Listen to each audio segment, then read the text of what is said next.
মহান আল্লাহ তাআলা রব্বুল আলামিন এই পৃথিবীতে মানুষকে কত অবস্থায় জীবিত রেখেছেন, তাদের তুলনায় আমাদেরকে আল্লাহ তাআলা রব্বুল আলামিন অনেক সুস্থ রেখেছেন এবং তাদের দিকে যদি আমরা লক্ষ্য করি তাহলে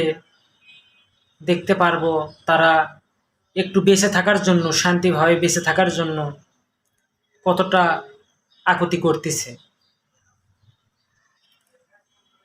সেই তুলনায় আল্লাহ তাআলা আমাদেরকে অনেক সুস্থ রেখেছে।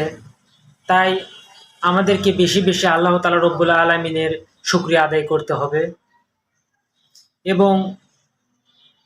আমাদেরকে 5 ওয়াক্ত নামাজ